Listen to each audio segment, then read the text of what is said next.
तो इसको सर इसको अभी इधर पूरा ध्यान से सुनेंगे, लिखा भी हुआ है कि हम लोगों का जो मेन टारगेट है चुनाव को लेकर के या पार्टी को लेकर के, वह सिर्फ इतना नहीं है कि पार्टी को बढ़ाना है, पार्टी के विचार को बढ़ाना है, पार्टी को सत्ता तक पहुंचाना है, ये तो चलेगा, लेकिन असली जो टारगेट है वो ये है कि पार्टियों के भीतर आंतरिक लोकतंत्र कैसे स्थापित हो, इसको लेकर। और यह बात हमारे दिमाग में इसलिए आई कि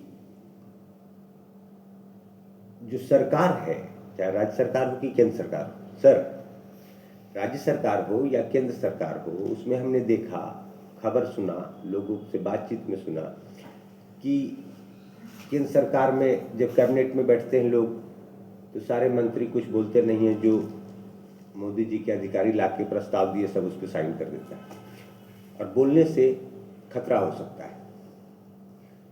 उसी तरह बिहार के बारे में भी सुने कि कैबिनेट की बैठक में बस आया जो फाइल, सब मंत्री को साइन कर देना, मतलब लोकतांत्रिक पोजीशन नहीं है कि कोई कुछ उस पर बोले, बात रखे, और अगर बात रखा ज़्यादा अच्छा भी कुछ रिस्क ही नहीं लेता है, नहीं तो वो दरकिनार किया जा सकता है, मंत्री पद से हटाया जा सकता है, प्रधानमंत्री या मुख्यमंत्री के नज़र में आ सकता है निगेटिव फॉर्मेट। तो हमको ये लगा कि ये लोकतांत्रिक रवैये की कमी है कैबिनेट तक में, सरकार तक में। फिर हमको लगा ये आया कहाँ से, तो लगा कि पार्टी के लोग ही जाते हैं सरकार में, किसी न किसी पार्टी के लिए। पार्टी में भी यही फॉर्मेट है, एक लीडर या 2-4 लीडर वहाँ लीड कर रहा है, क्लियर, और एक लीडर या 2-4 लीडर लीड कर रहा है, बाकी सब जो है उसका फॉलो करके सुन रहा है, एकदम साधारण बिना क्वेश्चनिंग के सुन रहा है। वहाँ भी तानाशाही रवैया है पार्टी के भीतर। तो ऐसे कंडीशन में नेचुरली है कि जिन लोगों को अभ्यास होगा पार्टी के भीतर तानाशाही तरीके से चलने का, वो जब सरकार के भीतर चले जाएंगे तो रवैया थोड़े बदलेगा, आदत थोड़े बदलेगा, आदत तो वही रह जाता है। तो जरूरत थी है, हमको लगा कि पार्टी के भीतर पहले आंतरिक लोकतंत्र हो। आंतरिक लोकतंत्र का मतलब पार्टी के भीतर जो पदाधिकारियों का चयन होता है, जो MP MLA प्रत्याशियों का चयन होता है, वो लोकतांत्रिक तरीके से हो, उसमें पार्टी के सभी सदस्यों पदाधिकारियों का उसमें अधिकार और योगदान वो सब मिलकर तय करें। तो जनरली क्या हो रहा है, अभी पार्टी चीफ तय कर दे रहा है, किसी को जिलाधिकारी बनाना है तो पार्टी चीफ जो है एक लेटर निकाल दिया वो बन गया, एक लेटर निकाल दिया वो हट गया। तो फिर ऐसा जो ट्रेंड है सभी जगह, तो जिनको बनना भी होता है वो पटना या दिल्ली या लखनऊ में मुख्य नेताओं के आजू बाजू घूमते रहते हैं गुलदस्ता लेके, क्योंकि जानते हैं यहीं से बनेंगे, यहीं से हटा भी दिया जाता है। तो वो जनता के पास या कार्यकर्ता के पास नीचे लेवल में या नीचे लेवल के पदाधिकारियों के पास नहीं जाता, और अगर बन भी जाता है एक बार तो उसके बाद भी वो यहाँ की ही पूजा करता रहता है, क्योंकि यहाँ की मेन नेता की पूजा करने से ही वो बचा रहेगा। नीचे अगर पूछेगा या बढ़ाएगा तो उससे कोई फर्क नहीं पड़ता, तो वो विस्तार भी नहीं करता पार्टी का, जोड़ता भी नहीं लोगों को। और जब रैली की बात आती है तब फिर पैसा से आएगा आदमी, क्योंकि वो नीचे तो जुड़ा हुआ नहीं, जुड़ा तो ऊपर है। तो परिस्थितियाँ ऐसी हुई, तो हमने ये सोचा कि इन परिस्थितियों में जो सुधार तभी आएगा जब सब पार्टी के लोग अपने यहाँ लोकतांत्रिक तरीके से चुनाव कराए। लेकिन सवाल है कि अभी जो पावर है वो तो टॉप लेवल के लीडर्स के पास है, वो ऐसा करना ही नहीं चाहता। तो हमने सोचा सोशलिस्ट पार्टी में इसका प्रयोग किया जाए, और हमने फिर संदीप पांडे जी, महेंद्र यादव जी से बात करके ये सारी बातें करके उनसे परमिशन मांगा। उन्होंने हाँ कहा कि ठीक है कर। तो चुनाव हम लोग लड़वा लिए कि चुनाव में जो प्रचार प्रसार हो उसके बाद संगठन विस्तार पर इस प्रयोग को किया जाएगा। तो इसी प्रयोग का करने के लिए अभी 1.5 साल का यहाँ एक कार्यक्रम हम लोगों ने तय किया है, स्टेप वाइज 3 फेज में। पहला 6 महीना जो अभी काम चलेगा वो सबसे ज़्यादा फोकस सदस्यता अभियान पर रहेगा। पहला 6 महीना सदस्य जो बनेंगे वो ऑनलाइन माध्यम से सभी बनेंगे, ताकि उनके रिकॉर्ड तुरंत आ जाए। वो रसीद कट के, ऑफलाइन रसीद भेज के फिर कट के आएगा, बहुत नहीं आएगा तो गड़बड़ी हो जाती है। तो ऑनलाइन लोग मेंबर बनेंगे और ऑनलाइन ही पेमेंट जो भी सदस्यता शुल्क है वो जमा करेंगे। तो इसमें दो तरह से होगा, एक तो मान लीजिए सोशल मीडिया वगैरह से हम लोग सब प्रचार प्रसार करते हैं, उसके माध्यम से लोग पार्टी वेबसाइट पे जा करके अपना सदस्यता फॉर्म भरेंगे, सारा डिटेल, और वहीं ऑनलाइन पेमेंट करके सदस्य बनेंगे। दूसरा जो अभी प्रत्याशी लड़े हैं या जितने जगह हम लोग का कमिटीज़ वगैरह है, सदस्य वगैरह है, वो किसी को बनाना चाहते हैं तो हार्ड कॉपी पे कलम से लिख के बनाने की जरूरत नहीं है, वो अपने मोबाइल से उनको सारा कुछ भर के बना देंगे और रेफरेंस में अपना नाम और पद और मोबाइल नंबर डाल देंगे।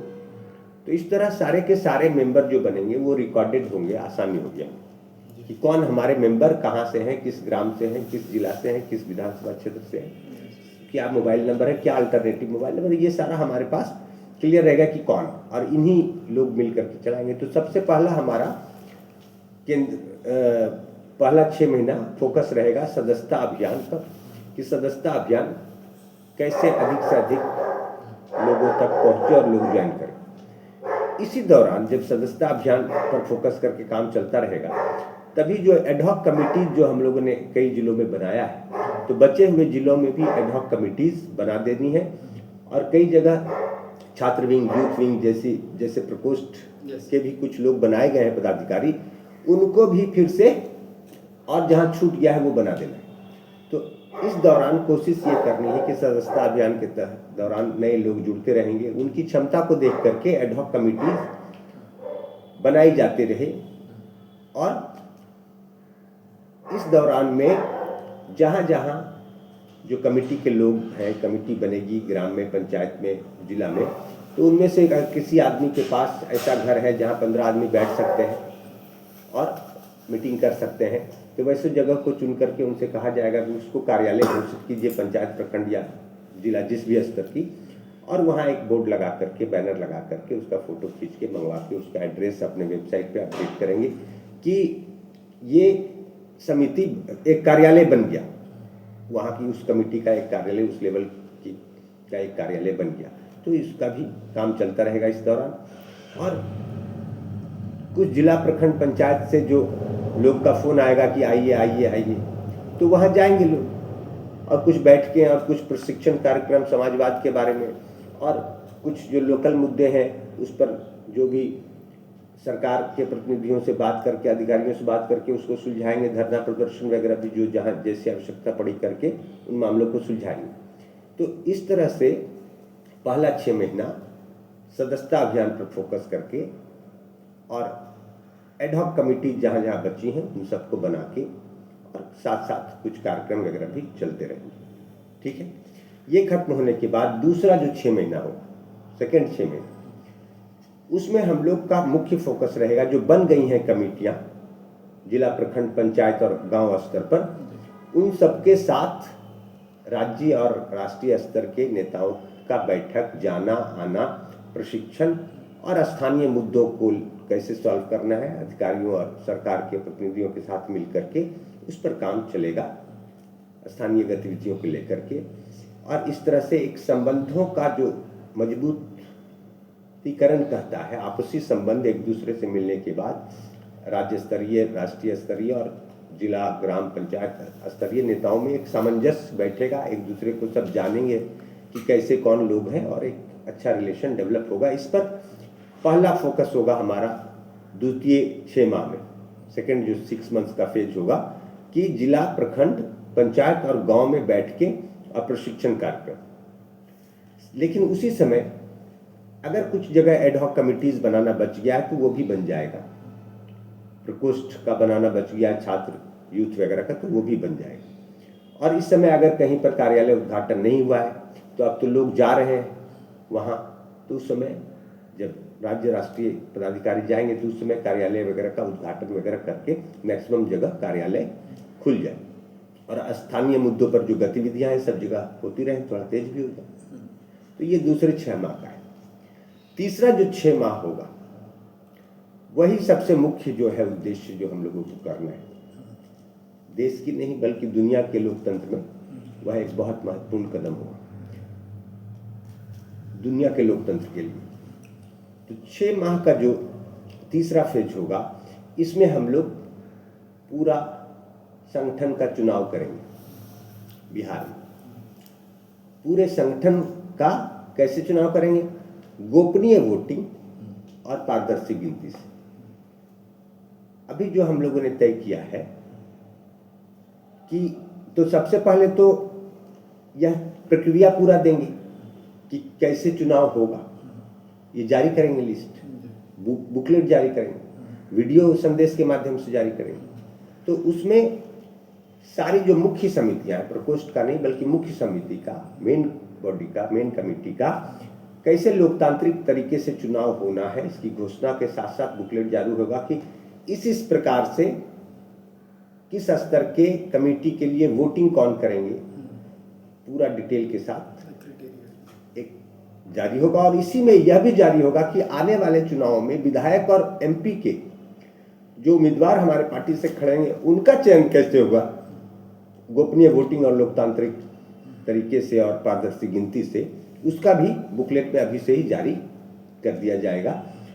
और जब चुनाव आएगा उसके 3-6 महीने पहले उसी प्रक्रिया से फिर विधायक और सांसद के प्रतिनिधि उम्मीदवारों का चुनाव कर लिया जाएगा। तो अब यह है कि जब घोषणा करेंगे तो एक शॉर्ट मॉडल हम बताते हैं कि किस तरह का तरीका होगा इस चुनाव प्रक्रिया का पदाधिकारियों के और एमएलए एमपीज कैंडिडेट्स के। तो सबसे पहले तो अब हमारे पास सभी जगह एडहॉक कमेटी है, कुछ प्रकोष्ठ की भी कमेटियां होंगी। तो ये लोग तो हैं जिनको हम पर्यवेक्षक के तौर पर चुनाव में उपयोग कर सकेंगे। उदाहरण के स्वरूप मान लीजिए कि अगर जिला कमेटी का चुनाव होना है कहीं पर, तो जिला कमेटी में उसके 2 लेवल नीचे के कमेटी पदाधिकारी वोट करेंगे। जैसे जिला के नीचे प्रखंड है और प्रखंड के नीचे पंचायत। तो जिला कमेटी का जब चुनाव होगा तो पंचायत कमेटी के जो चुने हुए पदाधिकारी होंगे और जिला प्रखंड कमेटी के जो चुने हुए पदाधिकारी होंगे, ये सारे वोट करेंगे। राज्य कमेटी का जब चुनाव होगा तो जोनल कमेटी के सभी पदाधिकारी और जिला कमेटी के सारे पदाधिकारी वोट करेंगे। जब ग्राम कमेटी का चुनाव होगा तो उस ग्राम के सभी साधारण मेंबर, जो हमारे चूंकि सब ऑनलाइन बने हैं तो रिकॉर्डेड भी हैं, हमको पता है कि हमारा वोटर किसी गांव का वोट कमेटी का हो रहा है तो उस गांव में हमारे कितने मेंबर्स हैं, वो सब वोट करेंगे। जब पंचायत कमेटी का होगा तो ग्राम कमेटी के चुने हुए मेंबर और सारे जो उन ग्रामों के जनरल मेंबर होंगे सब वोट करेंगे, 2 लेयर। तो हम बता रहे हैं कि एक एग्जाम्पल आप लीजिए, शुरू से एक ग्राम कमेटी का ही बताते हैं। ग्राम कमेटी में उस गांव के सभी मेंबर वोट करेंगे, तो सभी जो मेंबर है वो रिकॉर्डेड है उस हमारे पास, तो उनको खबर हो जाएगा। पहले तो एक पर्यवेक्षक नियुक्त कर देंगे ग्राम कमेटी के लिए, पंचायत कमेटी से 1-2 और प्रखंड और जिला कमेटी से 1-1 या 1-2। तो कम से कम 3 लोगों को दिए गए समय और स्थान पर पर्यवेक्षक पहुंच जाएंगे बैलेट लेकर, और सभी लोग जो वहां के मेंबर हैं ग्राम के, वो सारे लोग वोट करेंगे बैलेट से। और उसके बाद बॉक्स में, उसके बाद सबके सामने गिन दिया जाएगा, और गिनने के बाद जिसका जो आएगा वहीं पर डिक्लेयर हो जाएगा कमेटी। और इस दौरान पार्टी के जो सोशल मीडिया पेजेस हैं कम से कम 2, एक नहीं मिनिमम 2 कहने का मतलब है एक राज्य स्तरीय पेज, एक जिला स्तरीय पेज। इस पे लाइव रिकॉर्डिंग चलता रहेगा और स्थानीय पत्रकारों को भी खबर रहेगा। इसके अलावा जो लोग वहाँ उपलब्ध हैं वो भी चाहे वीडियो या लाइव कर सकते हैं। उसके बाद जब जिला कमेटी, ग्राम के बाद हमारा पंचायत होगा, पंचायत में भी सभी मेंबर, जनरल मेंबर उस पंचायत के और ग्राम कमेटियों के पदाधिकारी वोट करेंगे। तो अब क्या है, क्या जनरल मेंबर जब वोट करेंगे और ग्राम पदाधिकारी के वोट करेंगे तो क्या उनके वोट को सेम माना जाएगा? तो इसमें हमने प्रस्ताव जो दिया है कि ग्राम 2 तरह कलर के बैलेट का यूज करेंगे। जो जनरल वहाँ के मेंबर होंगे पंचायत के, वो व्हाइट कलर के बैलेट उनको प्रदान दिए जाएंगे, उससे वो वोट करेंगे। अब जो पदाधिकारी हैं उनको ग्रीन कलर का दे देंगे, उससे वोट करेंगे। तो जनरल मेंबर का वोट 1 काउंट होगा और पदाधिकारी का वोट 2 काउंट होगा, ग्रीन वाला बैलेट 2 काउंट होगा। इससे ये भी होगा कि जो चुने हुए पदाधिकारी हैं वो कई लोगों का रिप्रेजेंट कर रहे हैं अकेले, तो इसलिए उनको 2 वोट का राइट दिया। तो इस तरह से फिर सबके सामने वोटिंग गोपनीय तरीके से और सबके सामने खोल के गिनती और बन जाएगी पंचायत कमेटी। उसी तरह जिला कमेटी की जब बारी आएगी तो सभी प्रखंड और सभी पंचायत के प्रतिनिधि भाग लेंगे, चुने हुए प्रतिनिधि, और पंचायत के जो प्रतिनिधि होंगे उनको व्हाइट बैलेट से 1 वोट उनका 1 काउंट होगा पॉइंट, और जो प्रखंड के पदाधिकारी वोट देंगे उनको ग्रीन बैलेट 1 वोट 2 काउंट होगा उनका। जब आएंगे वो वोटिंग पर तो पदाधिकारियों को ग्रीन वाला बैलेट और जो जनरल प्रखंड पदाधिकारियों को ग्रीन वाला बैलेट और जो पंचायत पदाधिकारी उनको व्हाइट वाला बैलेट दे देंगे। तो इससे क्या होगा कि वोटिंग के समय वोट करेंगे वो गिन लेंगे हम लोग। तो इस तरह से अब जिला का हो रहा है तो हम जोनल से 1-2 मेंबर और राज्य से 1-2 मेंबर को भेज देंगे पर्यवेक्षक के तौर पर बैलेट लेके, और वहीं पे लाइव रिकॉर्डिंग लाइव चलता रहेगा पार्टी के 2 पेज से कम, और लोकल मीडिया को भी बुलाया रहेगा। फिर जो भी रिकॉर्डिंग या लाइव करना चाहेंगे अन्य लोग भी करेंगे, ये ओपन रहेगा। तो इस तरह करके हम लोग कमेटी बनाते रहेंगे। उसी तरह स्टेट जब होगा तो जोनल कमेटी के मेंबर चुने हुए और डिस्ट्रिक्ट कमेटी के मेंबर चुने हुए। अब मान लीजिए 10 जोन है तो 10 जोन में 150 कम से कम मेंबर होगा। जो जिला है तो उसमें करीब 450 मेंबर होगा, तो 600 के आसपास होता है। कम से कम बुलाइएगा, मान लीजिए 100 लोग नहीं आए, फिर भी 500 लोग पटना में आएंगे तो उतना बड़ा जगह लेना पड़ेगा और तब वोटिंग करानी पड़ेगी। हम तो तीसरा लेयर इसमें प्रखंड भी जोड़ना चाहते थे, लेकिन प्रखंड जोड़ेंगे तो हम जगह ही नहीं अरेंज कर पाएंगे उतना बड़ा, और जगह नहीं अरेंज करा पाएंगे तो कैसे वोटिंग होगा। तो ये पहली बार में हम जो बैलेट से वोट करा रहे हैं इसमें 2 लेयर को जोड़ा है। आगे 3 लेयर करेंगे जब हम लोग ऑनलाइन वोटिंग सिस्टम को डेवलप कर लेंगे, वो भी आगे होगा, तब हम लोग 3 लेयर को वोटिंग में पार्टिसिपेट कराएंगे किसी भी लेयर के चुनाव में। तो इस तरह जब चुनाव होगा तो इसमें, और जब राज्य कमेटी बन जाएगी तो पूरी वो चुनी हुई कमेटी है, इलेक्टेड है। अब जिला कमेटी जो बनी है वो राज्य कमेटी को वोट देके बनाया है, वो अब उसके पास दौड़ेगा नहीं, कोई मीटिंग में कोई नीतिगत बात में ओपिनियन लेगा, आएगा, समझेगा, फिर जाके नीचे काम करेगा। लेकिन वो जानता है कि हमको राज्य कमेटी ने नहीं बनाया, हमको बनाया प्रखंड कमेटी और पंचायत कमेटी ने, तो वो उसका ज्यादा ध्यान टेकिंग केयर में रहेगा और उधर केयर लेगा तो, और वो चाहेगा भी कि और लोग जोड़ते रहे नए जो वोट उनको करेंगे। पंचायत वाले चाहेंगे एक नए मेंबर जुड़े जो आगे उनको बनाए रखेंगे, सेफ जोन रहेगा, और जो बने हुए लोग हैं उनका ख्याल रखेंगे। तो नीचे की तरफ पावर को देना है, यही एक्सपेरिमेंट हमें सोशलिस्ट पार्टी में करना है।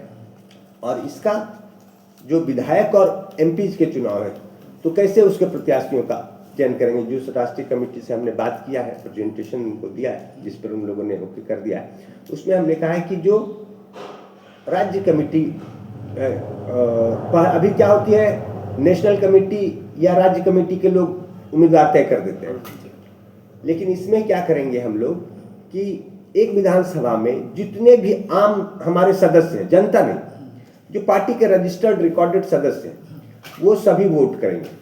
उनके वोट का वैल्यू 1, और जो चुने हुए पदाधिकारी हैं ग्राम कमेटी के, प्रखंड कमेटी के, पंचायत कमेटी के और जिला कमेटी के, इनके वोट में का 1-1 अंतर रहेगा। जैसे चुने हुए पदाधिकारी अगर सभी मेंबर ने का 1 वोट 1, तो ग्राम कमेटी का 1 vote equal to 2.2, panchayat committee का 1 वोट इक्वल टू 3 पॉइंट, प्रखंड कमेटी का 4 पॉइंट, जिला कमेटी का 5 पॉइंट। तो सबको अलग अलग कलर का बैलेट देंगे, और इसमें कोई ना कोई व्यवस्था यह रखेंगे कि जोनल कमेटी और राज्य कमेटी और नेशनल कमेटी के लोग भी उसके लिए वोट करेंगे, चाहे पोस्टल बैलेट से क्यों ना हो, लेकिन वो वोट करेंगे। और लेकिन जो मात्रा है, जो अंक है, जो संख्या बल होगा, जो पॉइंट बल होगा, उसमें ऐसा रहेगा कि 75% पावर जिला तक ही रहेगा किसी भी विधायक प्रत्याशी या किसी भी सांसद प्रत्याशी को चुनने के लिए, और 25% पावर जोनल, स्टेट और नेशनल मिला करके रहेगा। मतलब ऊपर से प्रभाव कम रहेगा, नीचे का प्रभाव अगर नीचे ने जिसको ज्यादा चाह लिया, ऊपर वाला चाह के भी उसको रोक नहीं सकेगा। अगर कोई दो उम्मीदवार में अंतर 5-10 वोट का है, 20 वोट का है, तब भले ऊपर से एक तरफा दे दिया तो अंतर होगा, नहीं तो ज्यादातर मामले में नीचे वाला ही प्रभावी होगा। और इस तरह चयन करेंगे, उसमें सब विधायक कैंडिडेट में जिसको सबसे ज्यादा वोट आया, उसके बाद 2 नंबर पे 3 नंबर पे वोट आया, तो उसको लिस्ट में रखेंगे। अगर पहले वाला डिनाई कर जाए, मुख्य चुनाव जब आएगा विधानसभा का, उसमें लड़ने से मना कर दे, तो दूसरे वाले को बुलाना पड़ेगा, तीसरे वाले को बुलाना पड़ेगा, तो वो रिकॉर्ड में रहेंगे। लेकिन एक चीज इसमें नहीं होगा कि 2 और महत्वपूर्ण चीज है। पहला कि किसी भी पद पर सिंगल उम्मीदवार अगर खड़ा है, कोई दूसरा नहीं खड़ा है, तो उसको हम लोग पार्टी के अंदर मानेंगे कि ये लोकतंत्र हम लोग सही तरीके से पार्टी के अंदर नहीं चला पा रहे हैं, हमको अरेंज करना पड़ेगा कोई ना कोई उम्मीदवार। भले लोग वहां बोलते रहे नहीं भैया पर तो हम लोग सब तैयार हैं, किसी को कोई आपत्ति नहीं है। भैया आपत्ति नहीं है तो एक कैंडिडेट खड़ा करो, पहले तुम लोकतंत्र मजबूत करने का बात हम लोग करें, पहले खड़ा करो एक, और नहीं तो हम लोग जाएंगे ऊपर की कमेटियों को भेजेंगे, प्रोत्साहित करो खड़ा करने के लिए किसी को वहां। हमें लोकतंत्र ही मर जाए ऐसा तरीका ही नहीं अपनाना, तो खड़ा करो। और खड़ा करने के बाद भैया कहते हो इन्हीं पर सहमति है, तुम वोट दे दो ना गोपनीय, हाथ उठा के नहीं, गोपनीय वोट में डाल दो, गिन लेंगे सबके सामने। अब कल को कोई कहेगा प्रदेश अध्यक्ष का चुनाव होगा, हम खड़ा हो जाएंगे, अब सब कहेगा कि नहीं नहीं सो ये तो सही है। अरे सही है, और हम कोई कहे कि नहीं खड़ा होंगे, तो हम मानेंगे कि हम जो लोकतंत्र, आंतरिक लोकतंत्र का अभियान चला रहे हैं वह कमजोर चल रहा है। अगर हमारी क्षमता यह नहीं है कि हम एक कैंडिडेट खड़ा कर सकें, 5-5 होना चाहिए एक पोस्ट के लिए, प्रदेश अध्यक्ष जैसे पोस्ट के लिए 10-10 होना चाहिए, तो एक भी कैसे नहीं होगा, और एक भी नहीं हो रहा है, इसका मतलब है कि हमारा कैंपेन कमजोर चल रहा है, कम प्रभावकारी हो जाएगा। तो हमें किसी भी पद के लिए कम से कम एक उम्मीदवार सामने होना चाहिए, मतलब 2 कम से कम एक पोस्ट के लिए उम्मीदवार होना चाहिए, 4, 5, 6 जितना हो जाए और अच्छा, और तब वोटिंग होगा। और अगर सिंगल जहां रहा वहां पर वोटिंग नहीं होगा, और मैंने एक तरह से वो पद खाली रहेगा तब तक, और उस पर कार्रवाई क्या होगी कि ऊपर के पदाधिकारियों को वहां भेजा जाएगा कि वहां कमजोर है हमारा लोकतंत्र, तुम जाकर के प्रोत्साहित करो लोगों को, और प्रोत्साहित करके फिर आगे रेडी करो, आगे के आने वाले डेट में चुनाव वहां उस पद के लिए होगा। ठीक है ना, 3 एक सारे चुनाव हो जाएंगे, उसके बाद 3 महीने के वक्त में इसको हम लोग डेवलप करेंगे, फिर उस पद के लिए चुनाव करेंगे। तो एक तो ये, दूसरा मान लीजिए कि राज्य कमेटी के लिए कुल मिला के 600 वोटर हमारे चिन्हित हैं कि 600 लोग हमारे रजिस्टर्ड रिकॉर्डेड हैं, जोनल कमेटी के चुने हुए सदस्य और जिला कमेटी के चुने हुए सदस्य, ये 600 लोग हैं जो वोट करेंगे। मान लीजिए कि 500 लोग ही आए वोटिंग करने, ठीक है, 500 लोगों में 2 उम्मीदवार में किसी को 260 वोट मिल गया, जीत गया, ठीक है। लेकिन विड्रॉल आफ्टर 1 ईयर, 1 साल के बाद विड्रॉल का भी हम लोग ऑप्शन एक रखेंगे बीच में। विड्रॉल का अगर 1 साल हो जाए, उनका कामकाज से अगर असंतुष्ट है, तो विड्रॉ में क्या करेंगे कि अगर टोटल वोटर जितने 500 वोट किए वो नहीं, अगर 600 वोटर हैं टोटल, तो 301 व्यक्ति अगर लिख के आवेदन देंगे तो हम रीचुनाव विड्रॉ करेंगे उस पोस्ट को, और रीचुनाव वहां कराएंगे, और जिनको विड्रॉ कर रहे हैं उनको फिर से खड़ा होने का मौका नहीं देंगे, उसको तो विड्रॉ ही करेंगे, उनको चुनाव में खड़ा होने का मौका नहीं देंगे। तो इस तरह से पार्टी आंतरिक लोकतंत्र के तरीके से चलेगी। तो अब स्थिति ये है, ये 1.5 साल में जो टारगेट रखा, और बिहार में जब चुनाव आएगा, अगर दोनों का अगर वोटिंग बराबर हो गया, जैसे 500 लोग आए वोटिंग किए, और 250 दोनों का हो, हाँ, तो ऐसे में ये अच्छा प्रश्न है। ऐसे में जो सबसे उस वोटिंग में, उस जो वोटिंग का जो वोटर रहेंगे, उस लेवल के चुनाव के लिए जो वोटर्स रहेंगे, उसमें जो सबसे सीनियर कैंडिडेट रहेगा, मान लीजिए जिला कमेटी का चुनाव हो रहा है, तो सभी प्रखंड के लोग वोट दे रहे हैं जी। और सभी प्रखंड के पदाधिकारी वोट दे रहे हैं, तो प्रखंड के जितने अध्यक्ष हैं, प्रखंड के जितने अध्यक्ष, अगर 3 प्रखंड है, 4 प्रखंड है, तो 4 प्रखंड के अध्यक्ष को एक एक वोट पावर देते हुए फिर से कराएंगे कि 4 लोग वोट करें अगर जिधर हो जाए, या 3 लोग वोट करें। अगर ऑड नंबर है तब तो क्लियर ही हो जाएगा, अगर उसमें ऑड नंबर नहीं है तो एक बार फिर संभावना बनेगी फिर टैली ना हो जाए, तो देखेंगे अगर टैली हो जाए तो फिर पंचायत कमेटी के अध्यक्षों को भी मौका देंगे।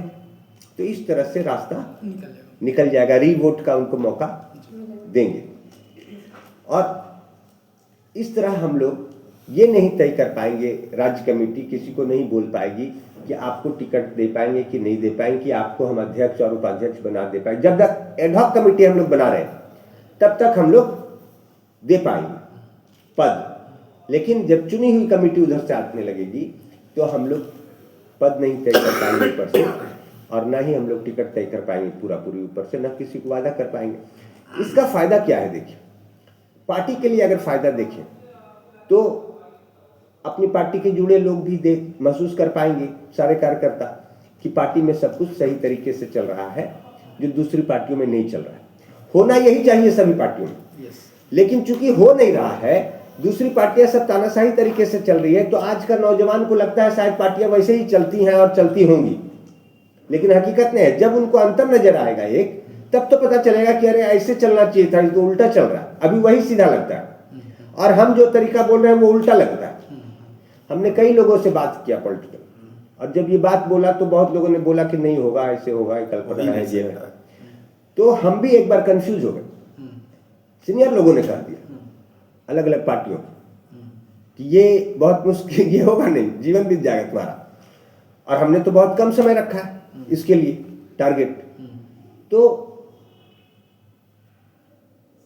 हमारा भी मन डोला, तो हमने कई अपने करीबी लोगों से भी बात किया कि बहुत लोग बोलते हैं कि ये होगा नहीं, आपको क्या लगता है? मैं जो बोलता हूँ वो कल्पना है या हकीकत भी हो सकता है? तो क्लियर कट आंसर नहीं मिला। एक दुविधा कुछ समय के बाद हमारे मन में चली।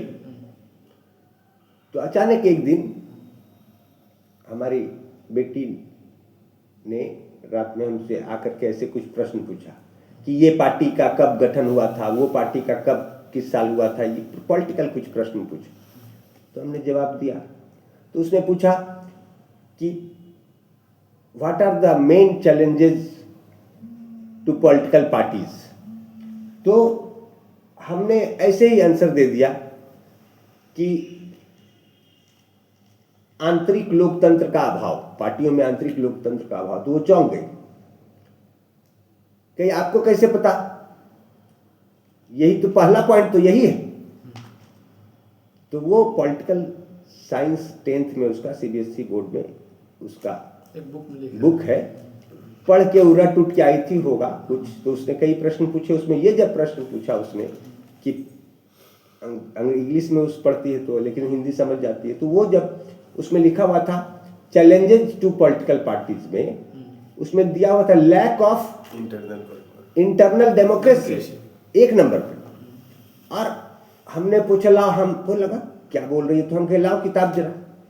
तो खोले वो चैप्टर, कहे निकालो, तो देखे तो चैलेंजेस टू पॉलिटिकल पार्टीज में जो 3 मुख्य चैलेंज दिए हुए थे, उसमें पहला चैलेंज यही था, lack of internal democracy. Lack of internal democracy is the first challenge to political parties.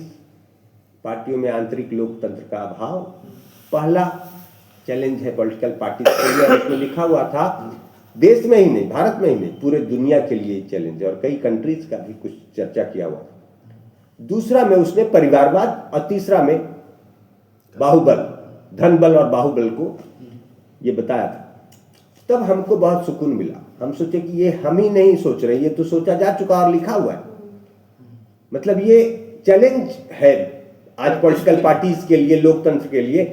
तो फिर हमको लगा कि जब हम लोग नहीं करेंगे, संदीप पांडे जी के जैसे मैग्सेसे अवार्ड सामाजिक क्षेत्र के में उनको मिला है, और ऐसे नेता के नेतृत्व में अगर हम लोग नहीं करेंगे तो कौन करेगा? और हमारा पहले से भी यही दिमाग में था कि ये सिर्फ पार्टी को नहीं, जब ऐसा करेंगे तो पार्टी तो बढ़ेगी, सोशलिस्ट पार्टी, समाजवादी विचारधारा भी बढ़ेगी। लेकिन इसे देख करके, इसे आगे बढ़ता देख करके दूसरी पार्टियों को भी मजबूरी में अपनी पार्टी में इस तरह की गतिविधियां करनी पड़ेंगी, और नहीं करेंगे तो उनकी पार्टी पीछे पड़ने लगेगी। और शुरू में हो सकता है कुछ लोग करे, बोले लेकिन करे नहीं, दिखाए कुछ, करे कुछ, लेकिन उनको नकल करना पड़ेगा, और नकल करते करते एक दिन कुछ ना कुछ ठीक भी होगा, सुधार भी होगा। और जब तक वो लोग नकल वाला झंझट करेंगे, पीछे पड़े रहेंगे, क्योंकि फिर पता चल जाएगा कार्यकर्ता को, हमको बोला तो था कि अधिकार देंगे लेकिन दिया नहीं, लास्ट में टिकट तो अपने बांट लिया, तो भागेंगे कार्यकर्ता, फिर लास्ट में हाथ पर जोड़ के अगले चुनाव का आपकी तुम ही लोग तय करो। तो उनको अगर राजनीति में टिके रहना होगा तो फिर पार्टी में अपने अपने आंतरिक लोकतंत्र को ठीक करना होगा, कार्यकर्ताओं को पावर देना होगा, अधिकार देना होगा, तभी। और इस तरह सभी पार्टियों में ऐसी स्थिति जब बनने लगेगी तो इससे देश का लोकतंत्र मजबूत होगा। और सीबीएसई वाला जो बुक मैंने देखा क्लास 10th का पॉलिटिकल साइंस का, इस चैप्टर के बारे में, चैलेंजेस टू पॉलिटिकल पार्टीज में कि लैक ऑफ इंटरनल डेमोक्रेसी, ये दुनिया भर में आज चैलेंज है, तो इससे दुनिया का लोकतंत्र में भी प्रभाव पड़ेगा। और इसलिए इस कैंपेन को शुरू करना है। इसमें हम लोग को दिमाग में यही रखना है कि हम लोग किसी को टिकट, पिछले चुनाव जैसे हमने टिकट बांट दिया जो भी लगा जिनको मत, क्योंकि हमारे पास सिर्फ 58 दिन का समय मिला था। 10 अगस्त को 9-10 अगस्त राष्ट्रीय अधिवेशन हुआ था। 10 अगस्त को मुझे चार्ज दिया गया प्रदेश अध्यक्ष का बिहार का, और उसके बाद 58 दिन का समय के बाद 7 अक्टूबर को चुनाव आयोग ने चुनाव की घोषणा कर दी बिहार में। 58 दिन का मात्र समय मिला, उसमें जो हो पाया, कुछ कमियां भी रही। लेकिन अभी तो हम लोगों ने 1.5 साल का रखा है इसमें, और पहला चुनाव लोकसभा अब 2029 में है, 4 साल का समय। अगर हम 2 साल में भी इसको कर ले, 2.5 साल में भी कर ले ये काम, तो काफी।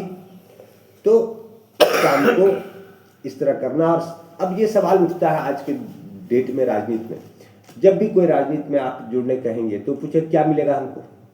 वो सवाल इसलिए उनके स्वाभाविक है क्योंकि अभी सभी पार्टियों में ऐसे होता है, क्या मिलेगा, आर्थिक लाभ क्या मिलेगा, शान शौकत का लाभ क्या मिलेगा, पैरवी का क्या लाभ मिलेगा, है ना। ये सब समाज में किस तरह का हमको रौब रुतबा मिलेगा, मिलती है पार्टियों में, ऐसे पार्टियों से जुड़ने के बाद। लेकिन हमें हकीकत बता देना है कि भैया मिलना कुछ नहीं है, खोना ही खोना है अपना। ये हम लोग इस रास्ते चल रहे हैं, और इसमें आप आएंगे तो आपका समय जाएगा, आपका कुछ ना कुछ पैसा भी खर्चा होगा, पार्टी पैसा देगी नहीं, आपका कुछ ना कुछ खुद का ही खर्चा होगा, जहाँ जाएंगे, जहाँ चलेंगे, कहाँ खाएंगे। इसके बाद लास्टली क्या मिलेगा, ये भी एश्योर नहीं है कि आप पदाधिकारी में जीत पाएंगे कि नहीं जीत पाएंगे। आप विधायक और सांसद कैंडिडेट के रूप में लड़ना चाहेंगे तो वहाँ आप वोट में आप आ पाएंगे कि नहीं आ पाएंगे, अनिश्चितता रहेगी। लेकिन हाँ, जो पदाधिकारी बनेंगे, जो भी चुने हुए पदाधिकारी बनेंगे, तो प्रकोष्ठों में वो ऐसे लोग जरूर एडजस्ट किए जाएंगे जो अच्छा काम कर रहे हैं, कम अधिक। तो प्रकोष्ठ जो सब कमिटीज होगी, उसमें कोर कमेटी के चुने हुए लोग नामित करेंगे जो लोगों को, तो वहाँ काम करेंगे वहाँ से। और कैंडिडेट जिनको मिला बहुत अच्छा है, जिनको नहीं मिला वो भी पार्टी से जुड़ के काम करेंगे, क्योंकि सारे कैंडिडेट तो चुने गए हैं गोपनीय वोटिंग से और पारदर्शी गिनती से सबके सामने, तो उसमें किसी को कहने का कुछ नहीं रहेगा कि बेईमानी हुआ, शैतानी हुआ। तो एक संतोष भी रहेगा कि चलो आगे बार हम अच्छा करेंगे, लोगों का अच्छा ध्यान रखेंगे तो आगे बार हमको मिल सकता है। और नहीं तो जिस किसी पद पर काम कर रहे हैं उसकी जिम्मेदारी को निर्वाह करेंगे, और कम से कम इतना संतोष रहेगा कि देश के लिए हम एक अच्छा काम कर रहे हैं, देश के लोकतंत्र को मजबूत बनाने के दिशा में हम एक अच्छा काम कर रहे हैं, योगदान दे रहे हैं देश के लिए। ये तो संतोष मन में रहना ही रहना है, इस संतोष को कोई छीन नहीं सकेगा। और ना भी चाहे तो ये संतोष मन में सबको आए कि हमने योगदान देश के लोकतंत्र को मजबूत करने के लिए दिया है। जिस तरह से आज़ादी की जब लड़ाई हुई तो आज़ादी में, ठीक है, आज़ादी के बाद कुछ लोग मंत्री, प्रधानमंत्री बने, कई अन्य कांग्रेस में पदों पर गए, अलग अलग पार्टियों में पदों पर गए। लेकिन जो आज़ादी की लड़ाई में शामिल लोग थे, 100 वर्ष से ज़्यादा की लड़ाई में, उसमें कितने लोग को कुछ नहीं मिला, कई लोग को फांसी लग गई। तो लेकिन उन लोगों ने किया, उनको संतोष था कि हमने देश के लिए, देश की आज़ादी के लिए कुछ कर रहे हैं, देश के आम लोगों की आज़ादी के लिए कर रहे हैं।